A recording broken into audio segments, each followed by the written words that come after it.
Good evening. Please welcome National Constitution Center President and CEO Jeffrey Rosen and The Atlantic's Editor-in-Chief, Jeffrey Goldberg.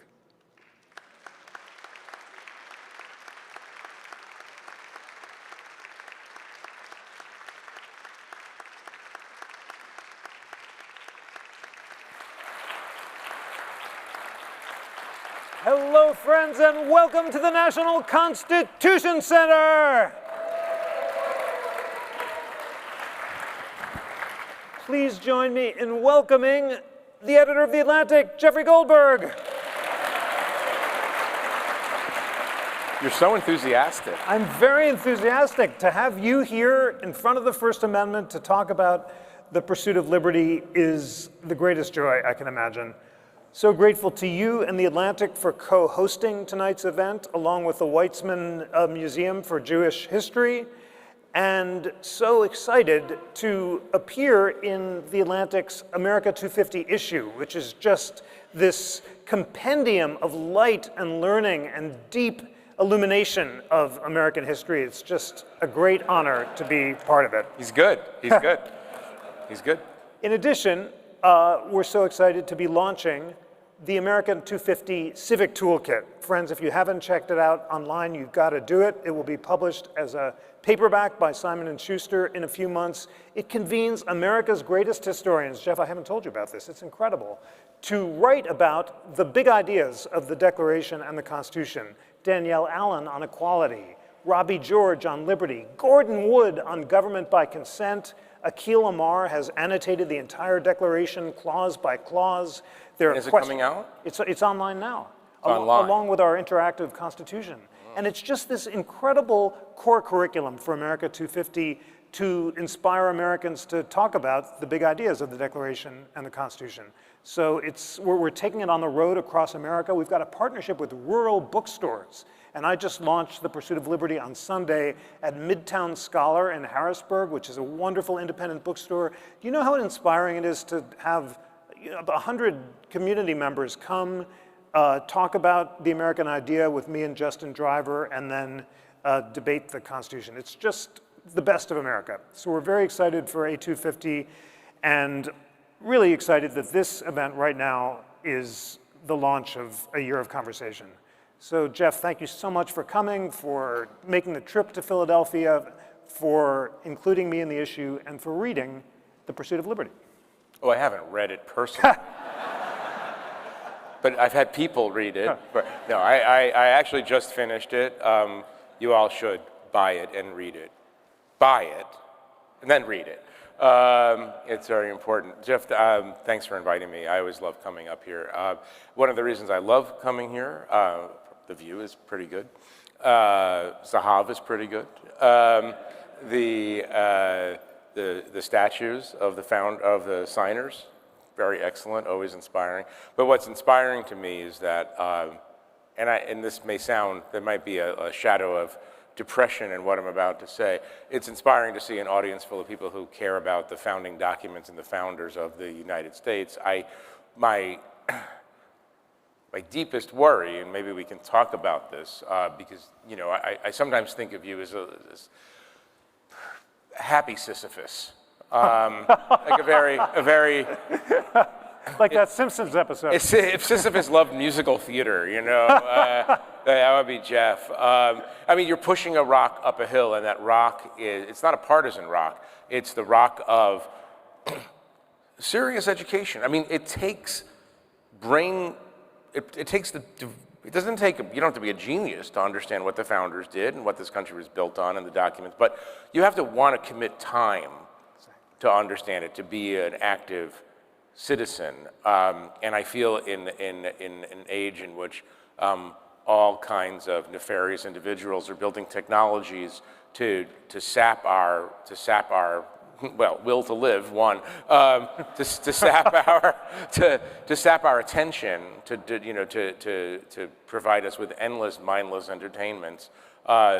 It's a hard thing, but we're not going to survive as a country if people don't know why we're a country. And I can't think of anyone. The other thing I was thinking of, he's not paying me to say this. He's not doing anything. I'm saying this on my own accord. This is we live in a dangerous time, and in my mind, a low time. Some of you saw the recent AI video shared by the President of the United States concerning poop. Sometimes it's beyond belief, but we live in it's a low time, and it can be a cynical and dispiriting time. One of the things that's dispiriting sometimes is that it's very hard to find honest brokers anymore. One of the things that makes Jeff not just an outstanding scholar and leader, but an American leader, I think, is that he does something rare in our culture today, which is he does not straw man. It's very hard to know what his personal beliefs are. And one of the reasons it's very hard to know what his personal beliefs are is that he doesn't straw man arguments, he steel mans them. In other words, when he's writing about major figures from our past, he gives them he gives them credit. He portrays what they thought as they actually thought it.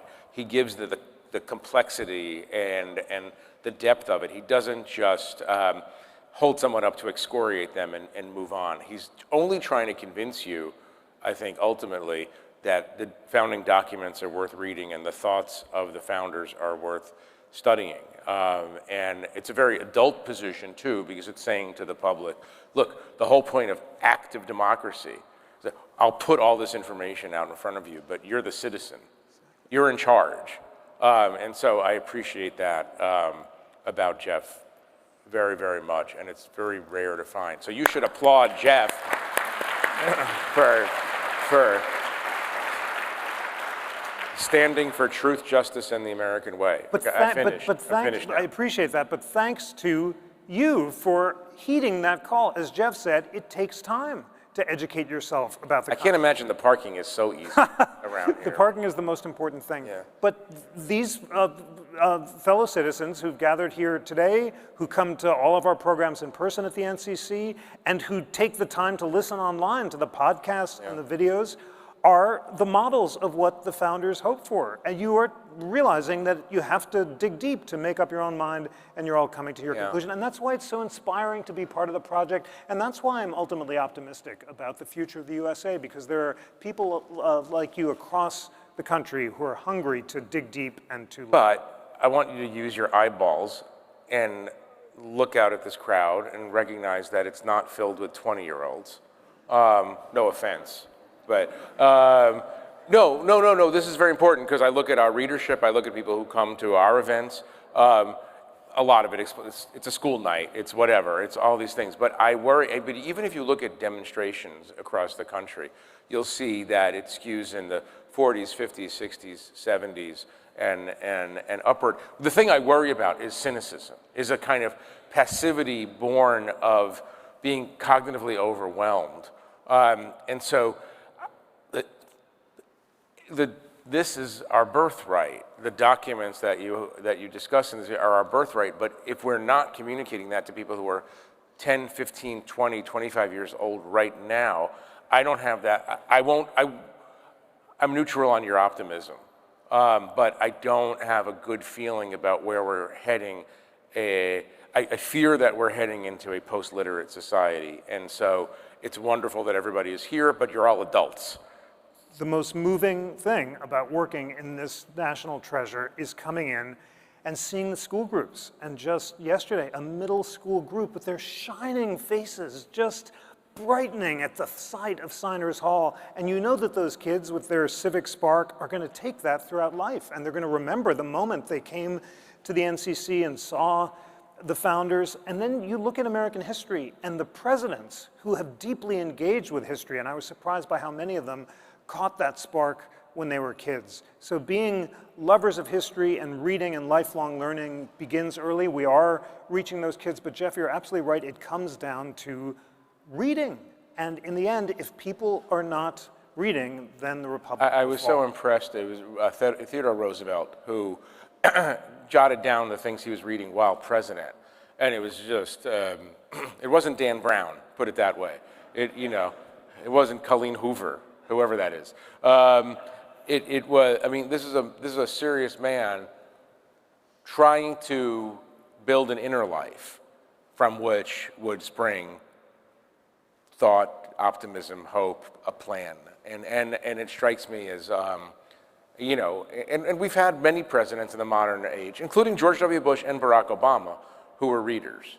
I'm so glad you noticed that list. It's a really intimidating list when you get there. At the very end, I say, think about the presidents who were not only deep readers of American history, but wrote biographies, often of Hamilton and Jefferson themselves. Theodore Roosevelt sends his list of 122 books that he's read in his first year in the White House to the President of Columbia. They're books in English and French. And they include one of his own. He's just finished a deep biography of Gouverneur Morris, of all people, and I just relied on Roosevelt's Gouverneur Morris book for my learning about Gouverneur Morris. But it starts with, let's do the list to inspire ourselves. John Quincy Adams first notices that the battle between Hamilton and Jefferson defined the rise of Americans' political party in the battle between national power and states' rights.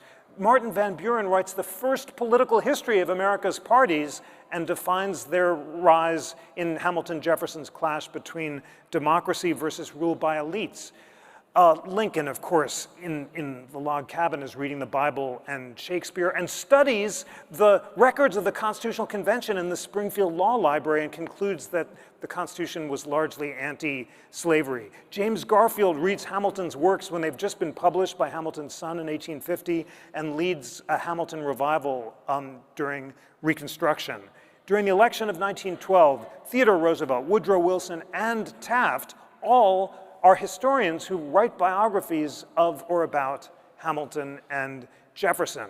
Franklin Roosevelt collects stamps and reads about Jefferson and traces his ancestry back to the founders. Harry Truman is the most inspiring. He falls asleep and the bulb burns a hole in his pillow because he's reading primary sources about Jefferson, and he quotes Jefferson's letters from memory to Justice Hugo Black when they're hanging out and talking to the GW graduating class. JFK writes and reads history. We're almost there, but in the modern era, Nixon, of course, he says, I may not be educated, but I do read books. And he did, and he wrote them, and he cared a lot. Sorry, I can't resist. He cared a lot about history. Carter is a deep reader and writer, and then think about the modern era. We have Bill Clinton, George W. Bush, and Barack Obama, who quote Hamilton and Jefferson based on their own deep reading, and George Bush says, I read a lot of history. So that list by itself, for me, is someone's missing from your list. Who is that? And by that I mean Joe Biden. That was a little trick. Absolutely, on a nonpartisan basis. No, I'm literally just looking. The way I wrote this book. You're a bright side of life guy tonight. I can see that. I just put in. It's so exciting to be alive today because all the books are online and you can just search them word for word. So I just plugged the words Hamilton and Jefferson into all the primary texts in American history, and these aren't some hidden codes. They're just everywhere. They're at the center. They're quoted by name by all these figures, presidents, Supreme Court justices, and citizens at every stage.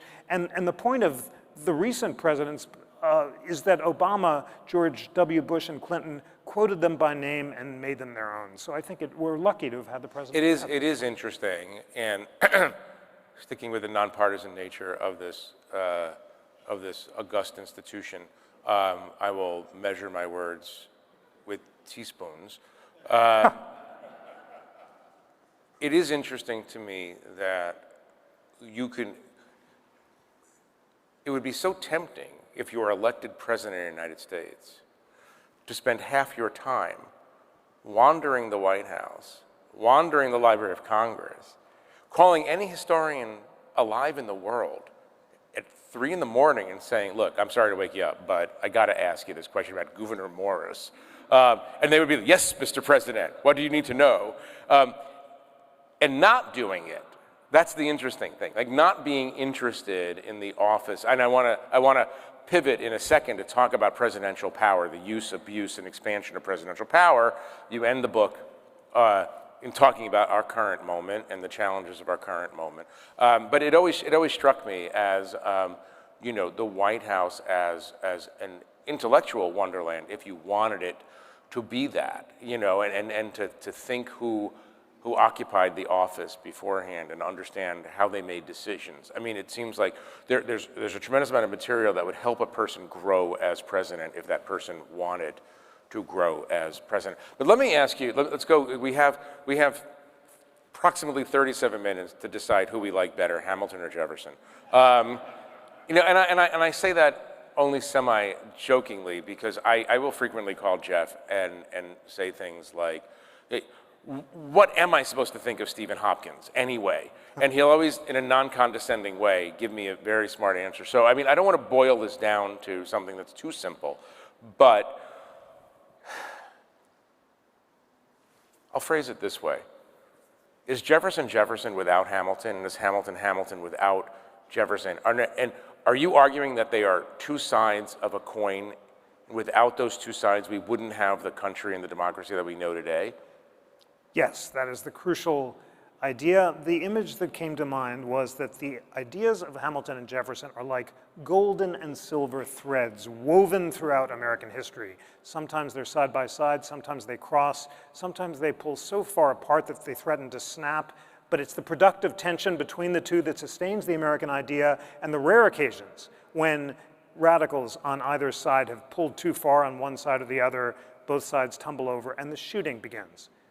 It's the moments when people are rejecting the debate that lead to violence, and that's why I end the book with that image that when Hamilton dies, Jefferson places his bust across from his own in the central entrance hall at Monticello, and when Jefferson passes it, he would smile faintly and say, opposed in life as in death.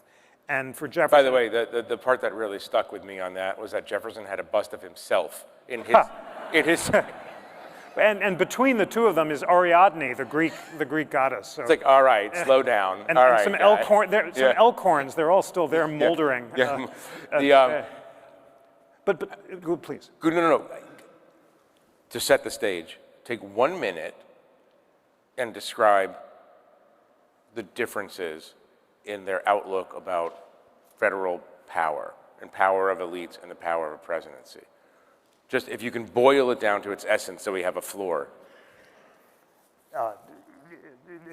Jefferson, or rather, and it all boils down to their debate over the Bank of the United States, which encapsulates all of the tensions that have sustained American politics and law ever since. Hamilton favors national power. Jefferson favors states' rights. Hamilton favors liberal construction of the Constitution. Jefferson favors strict construction. Hamilton favors rule by elites. Jefferson favors democracy. Hamilton generally favors strong executive power. Hamilton, the check of the judiciary. Hamilton favors urban financiers. Jefferson, rural farmers. Those are the basic antitheses that define— Based on your reading of American history, who had a more realistic grasp of human limitations, Hamilton or Jefferson? You know, at the beginning I say that unlike all previous chroniclers who are unapologetic partisans for one guy or the other, and by the way, they're always exalting the manliness of their favorite founder and kind of dissing his opponent as a sissy, really, Henry Cabot Lodge and Claude Bowers. It's very much limited by its time. I think it's important in the spirit of allowing citizens to make up their own minds to present their views without taking sides, at least in the initial debates.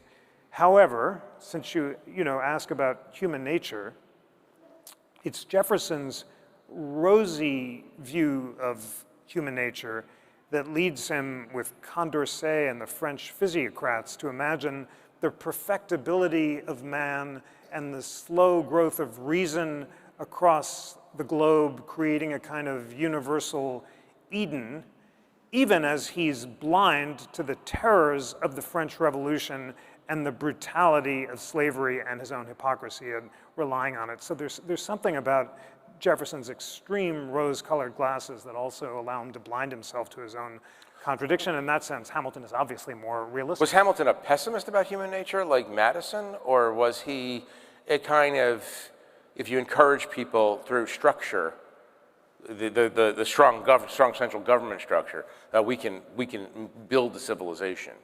Hamilton reads the same Scottish Enlightenment philosophers as Madison, in particular Hume, who's his favorite philosopher. Hume inspires his visions on free trade and also on the need for a strong executive power. Hume takes the Tory view of history as opposed to the empowering Parliament.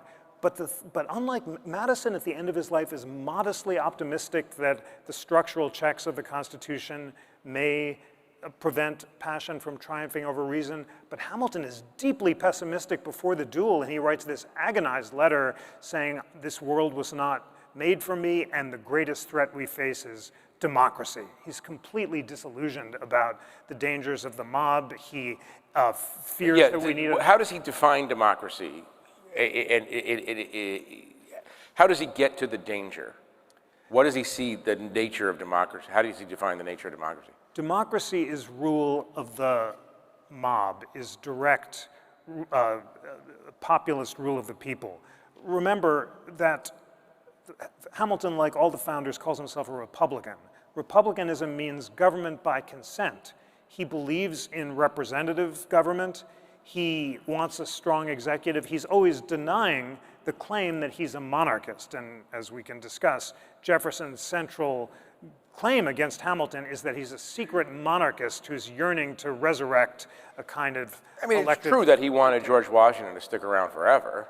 He does, and in fact, it turns out he wants George Washington to stick around forever, and in the Constitutional Convention, he stands up and says, we must have a president elected for life. And there are gasps. I mean, it goes way further than other delegates, although Gouverneur Morris and the other Federalists also want a life term for president, so it's not a completely exotic position among the Federalists. He stresses that he's against a hereditary monarchy. He thinks the president should be elected so he can resist the importunations of the mob. So what defines Hamilton's experience is Shays' Rebellion, where the mob is rising up in western Massachusetts, attacking the bankruptcy courts. He's mobbed at Columbia. The president of Columbia is attacked by a mob. He later stones are thrown at him while he's defending the bank, and Jefferson approves of this and says that he, wishes that vigorous violence should oppose Hamilton. Just open a parenthesis here. Talk about the moment that the president of Columbia was attacked by stones. And I don't mean like 6 months ago. I mean 200 years ago. So this is... It's good that history progresses, isn't it? President Cooper, he's a Tory, and he is attacked by the students, and Hamilton smuggles him out the back door. Although Hamilton's on the revolutionary side, he has a strong sense of the civil liberties of Tories, as did John Adams in Boston. Right. But that fear of democracy, and Gouverneur Morris shares it, and basically the whole Federalist Party does, is broadly common to all the delegates to the convention. There are no defenders of unchecked democracy, except James Wilson, interestingly, who's the academic Democrat. Yeah, right. He's in there. His nose was always high, and he's considered the philosopher, James de Caledonia. And although he's always defending democracy in the abstract and doesn't want property requirements, and he's the only guy who wants a directly elected president, and has the great idea that we, the people as a whole, have the sovereign power. At the same time, he's always getting mobbed. And the guy who's defending democracy on Market Street is attacked by a mob. It's called Fort Wilson, and a British soldier is killed. And then during ratification, he's defending democracy with these rose-colored glasses, and he's mobbed in Carlisle for being a secret Tory. It was mostly his arrogance, the fact that he really wanted to be on the Supreme Court. He's kind of a professor type who thinks he's smarter than everyone else, but he alone defends democracy in the abstract. All the other delegates to the convention want some kind of checks on democracy, which makes Jefferson, who's not at the convention, so unusual. But that's why Jefferson becomes the great prophet of democracy for the rest of American history, because he has the vision to realize that extending the franchise first to white men and then beyond is actually the future of America. I'm going to cut you a favor by planting a question that you can think about before you have to answer. I want to come back to this at the end, because it's so interesting when you say the threat of democracy. It sounds elitist and anti-democratic. When you substitute the word mob for democracy, well, we all hate mobs. But if democracy becomes synonymous with mob, then this is finished as a project. And the question, obviously, is can democracy survive the age of social media and AI? We're not going to do it right now because the fateful dinner.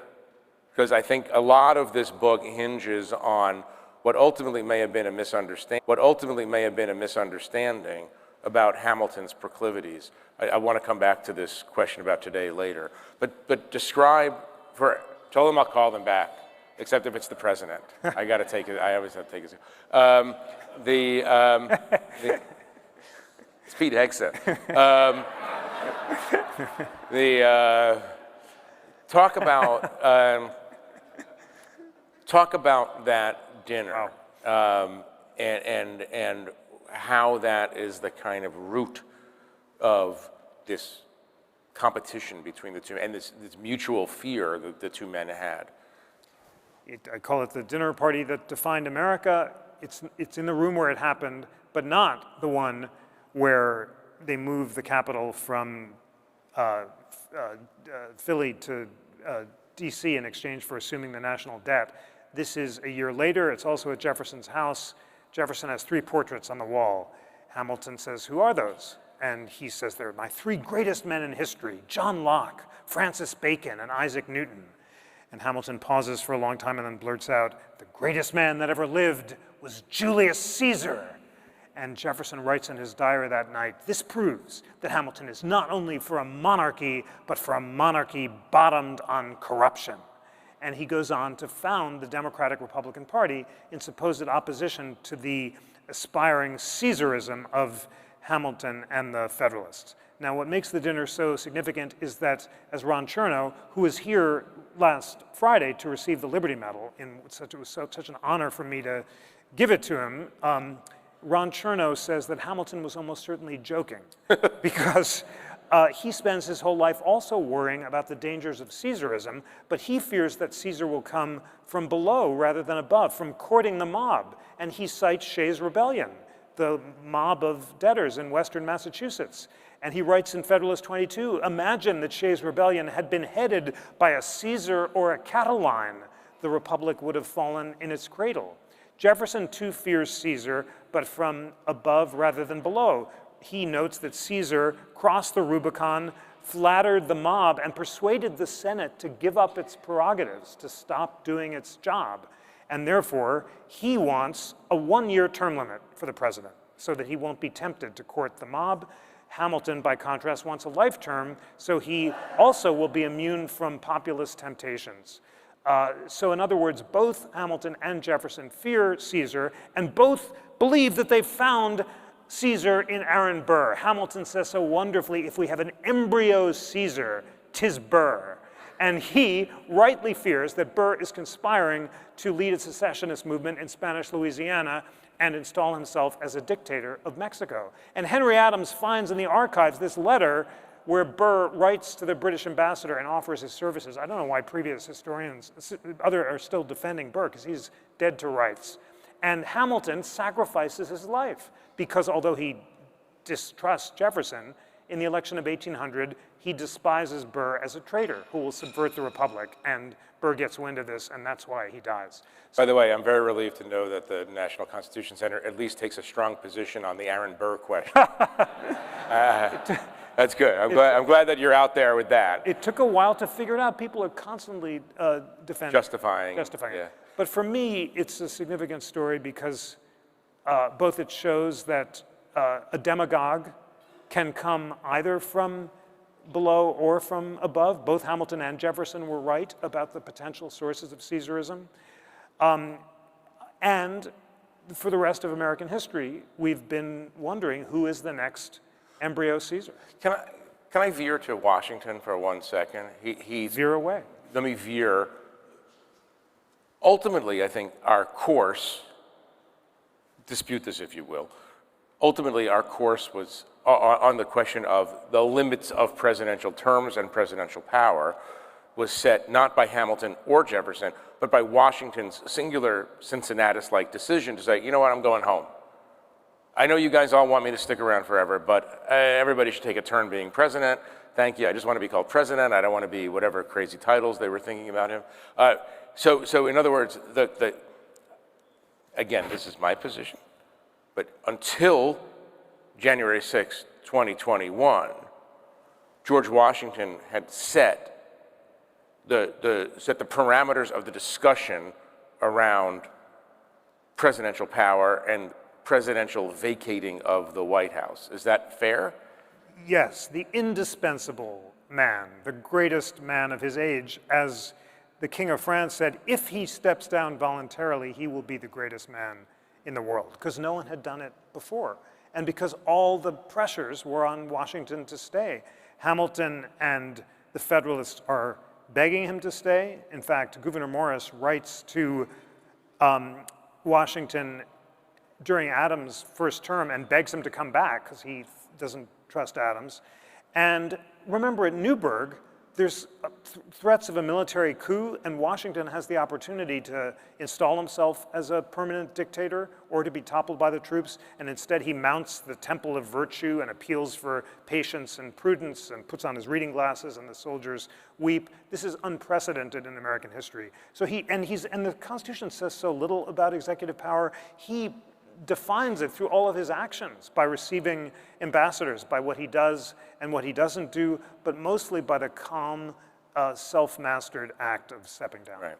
I think I've never been in a conversation in which Gouverneur Morris is mentioned so frequently. So I'm pretty sure of it, actually. I'm so into him. I can see that. Yeah. I can see that. You're a kind of a fan of Gouverneur Morris, and I thought maybe you could insert him into this double helix narrative a bit and tell us what role he played. He's a lesser known of the founders. I don't want to necessarily say a lesser founder. Well, he shares Hamilton. Oh, tell them what you learned about him, by the way. How to say his name. Oh, yes, thank you. It's Gouverneur. When you're just talking to your friends about what you learned about Gouverneur Morris, you'll call Saturday night, you're at a party, just drop that one. It's Gouverneur. People will inch away from you. Subtly, but very, very quickly. He's the groovy goovy, and his politics are Hamilton. So he flirts with the idea of a president elected for life. He deeply distrusts democracy, but he stands for union and national power above all. He writes the preamble, those beautiful words, "We the people of the United States, in order to form a more perfect union," are Gouverneur Morris's, because he's on the Committee of Style, and he immortally encapsulates the idea of national sovereignty. He's also the greatest opponent of slavery at the Constitution, and at a time when Roger Sherman is compromising with South Carolina to enshrine slavery, he calls it an eternal curse on heaven. And then, as if that's not enough, he goes to become ambassador to France. This is what I wanted to tell you downstairs. I just learned this morning about Roger Sherman. Roger Sherman opposes Gouverneur Morris's appointment on the grounds that he's not an Orthodox Puritan. He hasn't professed a personal confession. He calls him irreligious. Roger Sherman is a Puritan theocrat who's trying to resurrect test oaths in the Constitution. He fails. Gouverneur Morris is appointed. Not simply a cobbler from Connecticut, in other words. He doesn't know a participle from a predicate, right. but right. he's just a simple cobbler from Connecticut. We're both fans of 1776. Sorry. I'm sure most of you are too. You know what? I'll stop telling the Gouverneur Morris story. This is in the next book, which will be the final book in this trilogy, The Pursuit of Union. I'm going to tell the story of the forgotten founders who made the convention: Gouverneur Morris, Roger Sherman, James Wilson, and John Rutledge. But Morris is an inspiring stand-in for Hamilton, even he's not sure when he gives Hamilton's funeral oration whether or not Hamilton was really yearning to reestablish a monarchy in America, which suggests that there may have been something to Jefferson's fears. Take us through to Teddy Roosevelt. There's something so interesting about Roosevelt. He's a synthesizer in a kind of way. He's the man who represents the idea of Hamiltonian pursuits for Jeffersonian ends. He sees that you can actually build a helix with these two. Bring us up to Roosevelt, and along with that, the waxing and waning of their reputations. I always thought Roosevelt was so interesting because he was like, no, you can have your cake and eat it too, when it comes to the dominant competing philosophies of American governance. The waxing and waning is so fascinating, and it really culminates an inflection point in Roosevelt. So Hamilton dies in the duel, and everyone's a Jeffersonian. Hamilton's politically toxic, the Federalist Party is dead, and the Whigs embrace Jefferson as their model. Henry Clay studied with Jefferson's law tutor, and everyone in the era of good feelings is Jeffersonian. Lincoln stands in front of Independence Hall, and let's look at it to inspire ourselves, as always, when we have the privilege of sitting here. And he's right in front of Independence Hall in 1861 and says, I have never had an idea that did not come from Jefferson and the Declaration. I would rather be assassinated on this spot than abandon the principles of Jefferson. And in the Civil War, both the enslavers and anti-enslavers are invoking the states' rights Jefferson against the Jefferson of the Declaration. Then the Civil War ends, and suddenly Jefferson's reputation crashes, and Grant banishes a statue of Jefferson that President Polk had moved to the White House back to the Capitol in disgrace. That's quite a move. It was heavy, they had to pick up and carry it. And for the first time, I was being metaphorical, but you're okay. He's completely in the doghouse. And for the first time, a statue of Hamilton arrives in the Capitol. James Garfield reads the works of Hamilton, and during the Reconstruction debates, everyone's invoking Hamilton on behalf of vigorous. Was Jefferson in bad odor specifically because of slaveholding, or was it the general nullification? I mean, pure nullification was the really sad turn at the end of Jefferson's life is that he embraces both a state's ability to nullify federal laws that it disagrees with and secession. And that's too much for Madison. Madison insists that secession is unconstitutional, and having joined the Union, a state can't unilaterally withdraw. But Jefferson disagrees, and he's so dark and pessimistic at the end of his life. He rightly fears the Civil War over slavery. He says, we have a wolf by the ears, but there's nothing we can do about it. And he just embraces a radical vision of states' rights and of strict construction of the Constitution that's considered completely beyond the pale after Antietam. So Grant resurrects Hamilton, but then comes this second Hamilton revival in the Gilded Age with another best-selling book. It's called The Conqueror, the True and Romantic Story of Alexander Hamilton by a novelist called Gertrude Atherton, and it's the Hamilton musical of its day. It just completely sweeps the country. Theodore Roosevelt reads The Conqueror. He reads a biography of Hamilton, by a British author, and then he reads Herbert Croly's Promise of the American Life, which calls on Theodore Roosevelt to deploy what became known as Hamiltonian means for Jeffersonian ends, the Hamiltonian means of a strong federal power for the Jeffersonian ends of curbing the corporations and unchecked monopoly power. And Theodore Roosevelt quotes Croly almost word for word in his New Nationalism speech and says, I am a Hamiltonian in my approach to federal power and I'm a Jeffersonian in my approach to democracy. It was actually Croly that inspired me to write this book. I spent 20 years at the New Republic magazine, as we knew each other in those days. Croly founded the New Republic, and I was reading The Promise of American Life, and that phrase, Hamiltonian means for Jeffersonian ends, was so resonant that I was just kind of curious and wondered whether other historians had traced the battle between Hamilton and Jefferson through American history, and because no one had, I was inspired to write the book. Right. Okay, now the fun stuff. All right. Okay. This other stuff has been pretty fun. No, that was other fun, but this is the really fun stuff. Is Donald Trump philosophically, materially, and actually different in kind from every previous president in his understanding of presidential power and checks on presidential power. Well, this is a central question of our time, of He's course. I vamping. don't know if I call it. That's called, it's an not- important question, which I will not answer. I will answer it. I'll answer it the way I answer it in the book. I wouldn't call it the fun stuff, but it's certainly the important Well, stuff. It's a very The audience.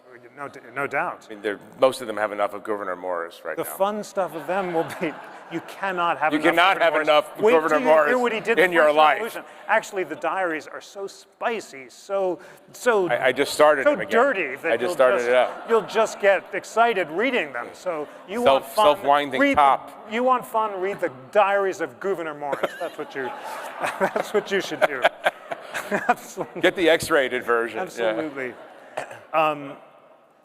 At the end of the book, I raise your question. Yeah. Is Donald Trump Julius Caesar or Andrew Jackson?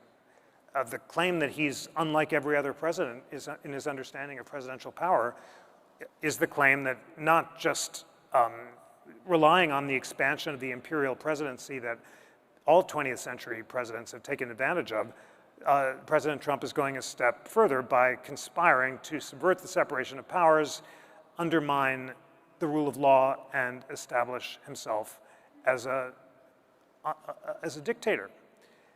That's the case that he's different from every other president. The case that he's like other presidents is that he's Andrew Jackson and not Donald Trump. That he is a populist who attacks elites and is using a previously unimaginable vision of vigorous executive power to kill the Bank of the United States in Jackson's case and the administrative state in Trump's case, to fire nonpartisan civil service appointees and install his own political appointees, as Jackson installed the spoils system, and in the process to defend the values of limited government. So that, and there's a lot to say on both sides. And I do say in the book that I think it's too soon for a historian to tell. We're in the middle of it. But I can make the case on both sides. What do you think? What do you think? I never know if the I host this show on Friday, Washington Week, and I asked the panel last Friday, or I asked one member of the panel last Friday, are we in the crisis now? Like, you never know when you're in the crisis. And he said, this is a editor of the Dispatch, which was, he's a disaffected conservative. He's still a conservative. He's a disaffected Republican, I guess you would say. And he said, this is the crisis. We're in the crisis. There are always worse things that can happen. We haven't yet seen the muscular flouting of a direct judge's order. Like, you cannot have ICE do X, and the administration has not yet said, we're going to have ICE do X. Come and stop me, Your Honor. We haven't, there are a lot, here's the way it breaks down in my mind. There are a lot of things, a lot of Rubicons have been crossed. There are a lot of Rubicons down the road. And so I don't know, and again, you're absolutely right. 10, 20, 30 years from now, if we're still doing history, I hope, we'll look back and say, okay, this is the moment when it tipped from, what did you call it, a bottomless corruption, or however it was phrased? Monarchy bottom on corruption. Into something truly novel. But I would say that what is novel to me is this. We set up a system of checks and balances, separation of power. We have a judicial branch, a legislative branch, and executive branch. The system only works when everybody is checking each other. And what strikes me as truly novel about this period, as opposed to, say, Watergate, is that the people in charge of Congress, for reasons that I think have to do partially with fear created by the social media mob, literal physical fear created by the social media mob, no longer fulfill their responsibility to use their power to say, Watergate ended when the Republicans in the Senate and House said, okay, this is enough. We're not doing this anymore. Jerry Ford, you're next. We don't have that culture anymore, and so what is remarkable about this period, possibly even revolutionary, is that the legislative branch is absent. And in the absence of a legislative branch, you have this district judge, this judge over here, that judge over there, trying to check the power of the executive, but it's clearly not enough. I don't know, and again, it's not a complete mystery to me why it's happening, but it's still, if you ask me, like, what's the actual most shocking thing, it's that. It's like you get elected to Congress, you would think you would want to use the power the Constitution grants you to perform your constitutionally required duty. That's my speech on that, sorry. Well, I completely agree that the supine attitude of Congress toward its powers, its willingness to rubber stamp the actions of presidents of its own parties, is the biggest departure from the framers' vision. They viewed Congress as the most dangerous branch, sucking all power into its impetuous vortex, but relied on its vigorous institutional checks to ensure that ambition counteracted ambition. Obviously, that was the Madisonian vision. And the Watergate contrast is striking. The members of the president's own party told him he lost his majority. They would have impeached him. And then after Watergate, the Congress passed all of these reforms, checking executive power, including the Impoundment Control Act and the Independent Counsel Act. And they created a culture around the Justice Department that basically said, yeah, it reports to the president, but not really. Like, technically, obviously, you're in the cabinet, but actually, you're the lawyer for the United States of America. Absolutely. That was the Edward Levy model, but it created norms of nonpartisanship that is. And that is, I mean, that has been destroyed. But this raises the question of the courts, because the shrinkage of Congress has been taking place ever since the post-90s period. It was really the election of '94 where the polarization really let Congress stop checking presidents of his own parties. But remember, the Supreme Court in US v. Nixon allowed the subpoena to issue and then upheld all of the post-Watergate impoundment controls. The great question of our time, which we don't yet know the answer to, is will the Supreme Court check the president? Right, we're not at that Rubicon. We're near the Rubicon. Well, there are two questions. Will the president defy a direct order by the court? And I completely agree. That's the test of a crisis. And it's never happened before in US history. Jackson famously said, John Marshall's made his decision, now let him enforce it. He didn't actually say those words because the court didn't order him to do anything, but he felt them. Lincoln defies Taney for 2 weeks when Taney orders him to turn over the body, and Lincoln claims he can unilaterally suspend habeas corpus, but it's not an opinion of the full court. Taney's acting as a district judge. No president has ignored a direct order of the court, and this president hasn't either, and he may well not. The court is being careful. By the way, I'm completely open to the idea that he won't. Yes. That there are some things that he and the people around him understand to be the holy of holies. Like, you don't go into that holy of holies. It's completely plausible that they stop before that line. Of course, it's completely plausible that they get the court that they want, or they have the court that they want and need, so it's not necessary. But that's absolutely right. But then in addition to that, will he disobey a direct court order? There's the question of will the court impose any meaningful checks on executive power? Justice Barrett was here a few weeks ago, and I asked her, Justice Jackson says on the shadow docket, there are just two rules. A, there are no rules, and B, the administration always wins. And Justice Barrett said the administration doesn't always win. We're avoiding committing ourselves to fixed rules without full opinions, but basically stay tuned, and this term is going to be important. Right. Birthright citizenship, most people think the court will check the president, and they may well do that. The Fed may have a carve-out, and the other independent agencies are likely to go down in Humphrey's executive. But the big question is this theory of the unitary executive consistent with the visions of Hamilton or Jefferson. Remarkably, it came in the 1980s from Ted Olson and other lawyers at the Reagan Justice Department who quoted Hamilton in the Pacificus letters on behalf of the president's broad power in foreign policy. And it's embraced by many of the current conservative justices served in those administrations and came in the 80s to embrace a really vigorous vision. Would Hamilton look at what's happening right now and say, yeah, in my capacious understanding of what a powerful president does, this is all within that bandwidth. This is all explicable and not anti-American.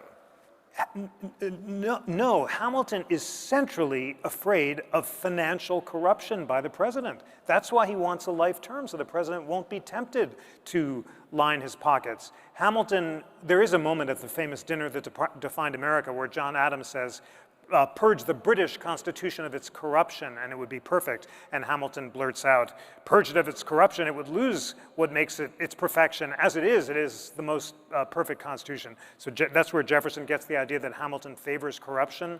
But Hamilton is using corruption in the sense that David Hume used it, because he quotes Hume on corruption at the Constitutional Convention, meaning the president has to be able to appoint people to offices in order to ensure their allegiance to the Union. Corruption in the sense of offering favors. He does not mean financial corruption, and he has many essays about how impeachment will ensure that a financially corrupt president will immediately be removed, how the president is more constrained than the governor of New York in many ways because he can't fire all offices, so he did not embrace this unconstrained vision of the unitary executive theory the way that it's being deployed. And there's no sign in anything that Hamilton or Jefferson or any of the founders wrote that they believed in presidential immunity from criminal prosecution. That wasn't an originalist argument. It was a pragmatic fear that the president shouldn't prosecute his predecessors. Amazingly, and the history is just so revealing here, John Marshall has the same fear. And that's why he insists on a high definition of treason for Aaron Burr, because he doesn't want Jefferson just prosecuting his political rivals for treason without meeting the constitutional standard. But Marshall, I hope this isn't too geeky, but it's really striking, Marshall allows the Burr subpoena to go forward, and Jefferson, although he contemplates defying the court, which he despises, succumbs, establishing the tradition of presidential compliance and the amenability of presidential subpoenas. The most surprising thing about U.S. v. Trump, I'm just being descriptive here, is it might have made the Burr and Nixon subpoenas themselves unissuable, which confirms that it has nothing to do with Hamilton or Jefferson's original interest. Right. Let me come to that last question that I wanted to ask you, because you talk about there was a climate of fear in Philadelphia and elsewhere at various points, various pockets of rebellion. Our politicians are humans. Our Congress is made up of humans who fear going home to their districts because of the capacity of our technology to create virtual worldwide mobs instantaneously that sometimes give malignant birth to a guy or a couple of guys with guns who think, yeah, I'm gonna actualize this thing. My question is, and I guess I should preface this by saying that it's only in the age of social media and now with the various threats that AI and deep fakery and the splintering of reality pose, I feel more Hamiltonian or even Madisonian than ever. I was never, Jefferson's vision is lovely. Everybody loves a farm. It's great. No, it's great. I mean, and there's honesty in the nobility and the kind of labor that he was describing, and his vision is fine, but in this period in our history, it doesn't have a lot of salience to me. I've never asked you this, but do you think, given where we are, given the abdication of Congress that's motivated in part by fear, intimidation, and so on, can we survive as a democracy, as a democratic republic, if these trends that we're seeing in the diffusion of information and the prevalence of intimidation, if these continue? No, we can't. The founders believe. Okay, good night, everybody. Thank you. Yeah, exactly. Thank you for coming. But this was your question about social media. It's the central question. It's as important as the question of is President Trump Caesar. I mean, you taught me once that Madison feared the rise of the daily newspaper. Yes. Once a day delivery of information was too much cognitively, they didn't have that word then, I guess, but cognitively for the average human to absorb, de-emotionalize it, and move on with the day. Exactly, and his hope for America, he thinks the Republic's entire success turns on the broadside press, paper magazine-like instruments that will disseminate complicated arguments like the Federalist Papers, and citizens will take the time, to use your initial word, to read these arguments, deliberate with each other, and reason will slowly spread across the land. He believed that the Republic would fall without the Atlantic, basically. Yeah. But that is true. It is Which true. is why you should subscribe today. For the low introductory price. Well, it is your duty not only to subscribe, but to read it and to debate it and to talk about it and to dig. This is all the urgent importance of taking time and to listen to discussions like this.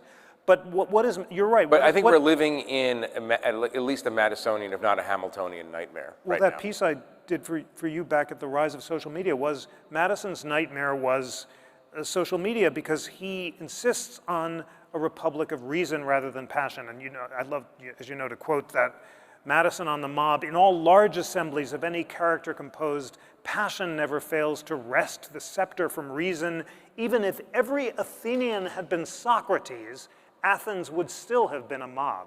What is he saying there? He's saying if all Athenians are deliberating together in the Agora, which is about 6,000 people, even if all of them were the most educated of all citizens, they would whip themselves into a frenzy and polarize and become a mob. Because a mob is defined by passion rather than reason and susceptible to demagogues. What's a demagogue? They'll flatter the people to care about bread and circuses and self-interest rather than the public interest, and they won't listen to competing points of view, and they'll own the libs or own the conservatives. They'll be more interested in defeating and destroying their opponents than in listening to competing points of view. And this is why Madison and all the framers are fans of Polybius. And let's just remember what the Polybian warning is, because this is Constitution 101 that all the founders are getting.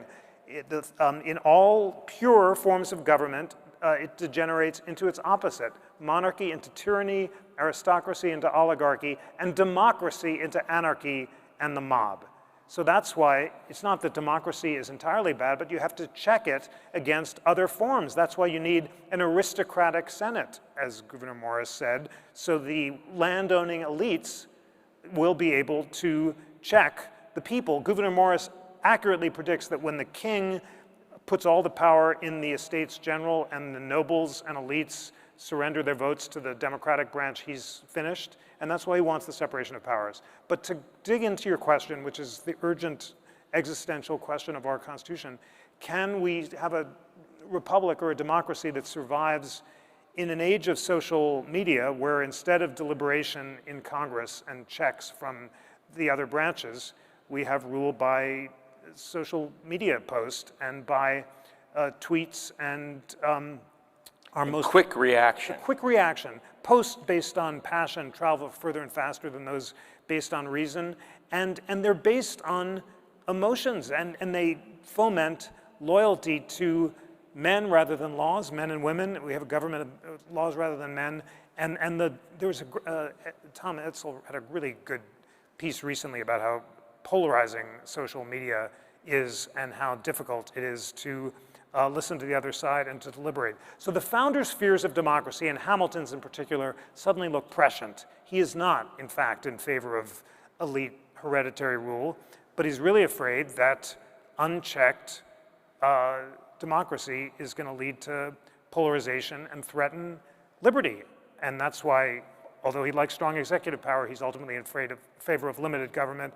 And Jefferson, in his more extreme romantic moments, chillingly seems to endorse the French terror, is indifferent to the thousands who are falling to the guillotine, and says that the blood of tyrants has to be moistened with democracy. I mean, he's really a zealot. He sounds almost Marxian in some of those moments. So, but for the future, I don't know. I mean, it has to do with, ultimately with deep reading and listening to differing points of view, which is why what we're doing now and try to do at the center is so and I'm glad that this important. place exists. I mean, because it's this is one of the last institutions in America where conservatives, liberals, Republicans, Democrats actually can have substantive, and so you should be thanked for that.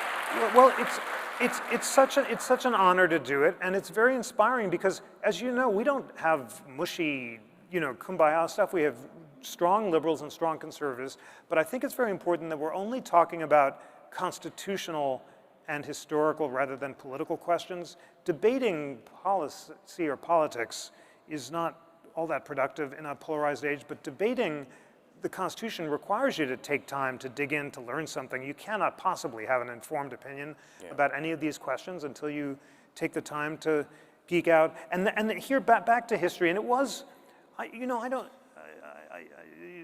don't know whether it's more or less optimistic about American history and following these threads.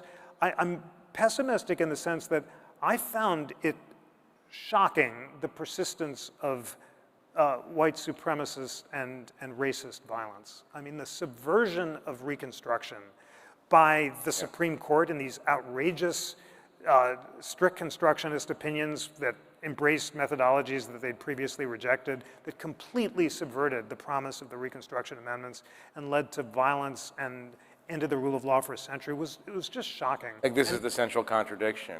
The country,